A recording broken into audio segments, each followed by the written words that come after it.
Africa, a massive continent with 54 countries. Yeah, 54. It's got more languages and cultures than you can count. It's so big, you could fit the entire United States, India, and most of Europe inside of it. That's not just big, it's gigantic. And this beautiful, gigantic continent has been abandoned by the rest of the world for centuries. But overnight, everybody wants to become its new buddy. Africa is like that person at the party nobody talks to until they find out, hey, that's the CEO's son. So why in the world is the rest of the world so interested in Africa all of a sudden? The answer, resources. Africa is home to some of the world's richest resources deposits. The Democratic Republic of Congo is a major player in the cobalt game. Over 60% of the world's cobalt comes from there. What the heck is cobalt? Oh, you didn't know? It's in your phone and laptop right now. So every time you text someone, you're basically using a piece of Africa. Then we've got South Africa, the country of Nelson Mandela, which is loaded with platinum and gold. South Africa produces 75% of the world's platinum. So every time you hear about platinum records, think Africa. And of course, Nigeria, the Saudi Arabia of Africa. They're Africa's top exporter of oil and natural gas. They've been swimming in oil since the 50s. And we can't forget Zimbabwe, sitting on a mountain of lithium, a key ingredient in the future of tech. Forget gold and silver, we're talking about batteries for electric cars, stuff that powers the future. I bet Elon Musk is already eyeing that lithium. And with all that amazing stuff Africa has, it's not hard to imagine that China and the US want a piece of the African pie. China's been at this game already.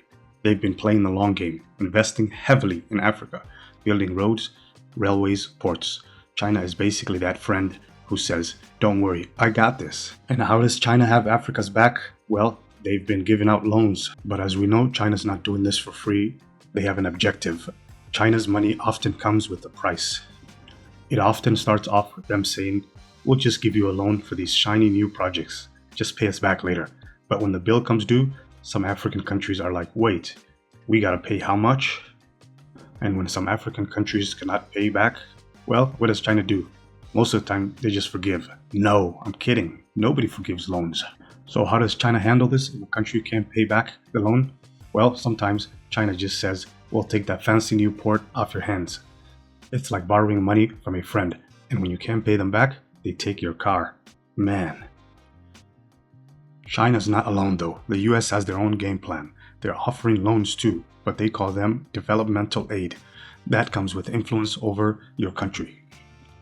America's pushing projects like Power Africa, trying to get more electricity to the continent, except most of the time, it's Africa that's left in the dark.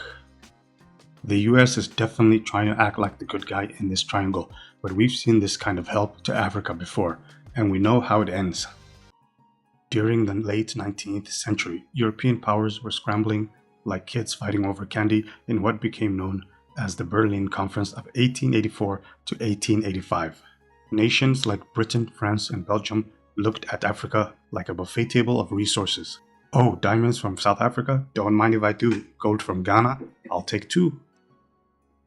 Under the guise of civilizing missions, European powers exploited Africa's vast riches, devastating communities in the process. They stole land, forced labor, and shipped Africa's wealth back to Europe, leaving the continent in the dust. This wasn't just robbery, it was grand theft on a massive scale. Fast forward to today and superpowers are back. This time, they've learned to smile while taking your wallet. But here's a twist. Both the US and China want something else from Africa besides resources. Geopolitical influence. Africa's not just rich in minerals, it's also a key battleground in the global power struggle. What does that mean? Africa has 54 countries with votes in the international organization like the UN. That's 54 reasons why China and the US are sending Africa flowers and chocolates. They want friends in high places, and Africa's vote is priceless. Africa is catching on to the game. Some of the 54 countries understand their value to the superpowers. Now, all this investment to Africa could be a good thing. There are a lot of poor countries that could use that money to rebuild. Recently, the Chinese government just invited 50 countries from Africa to come to a summit where they promised $50 billion of investment over the next 5 years. $50 billion is a good chunk of change, and it can go a long way to helping many African nations. But with all that investment, there is still an elephant in the room, and it is called corruption. We all know most of that money will not be seen by everyday Africans. It'll most likely go in the pockets of politicians, which is very sad. Most people in Africa are not blind to this, and they're starting to speak out, especially the youth. We've seen many of them taken to the streets in the past few months. They're realizing with all the wealth underneath their feet, it's time they became the true beneficiaries. They're thinking, hey, why should others profit from Africa's riches while we are left with the scraps? Africa has a huge population of young people. About 60% of the population is under 25. That's a whole lot of young, ambitious people who are ready to harness Africa's resources and build a future that actually benefits them, not just foreign powers. They are rising up and taking charge. They're more connected than before, thanks to technology, and they're ready to change the narrative. They are flipping the script, and it's only a matter of time before the rest of the world realizes that Africa isn't just a place for resources, it's a place for innovation and growth. Africa has a chance to attract many investors for the right reason. Now the question is, will Africa become the next gold rush? Will we see many people coming from all over the world to get a piece like we did in California with the gold rush?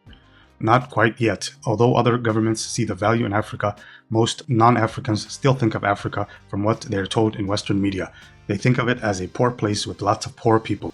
But with the ambition of young people and the future of tech, maybe the narrative of Africa will change and a lot of people will start seeing Africa in different light. One thing's for sure, Africa's future is looking bright and the whole world knows it. So who's going to win the game of influence? Is it China, the US, or will Africa surprise everyone and come out on top? Only time will tell. Thanks for watching. If you thought this was interesting, hit that like button, subscribe for more awesome content, and drop a like. Let me know below who you think is winning this battle for Africa's future. Catch you in the next one.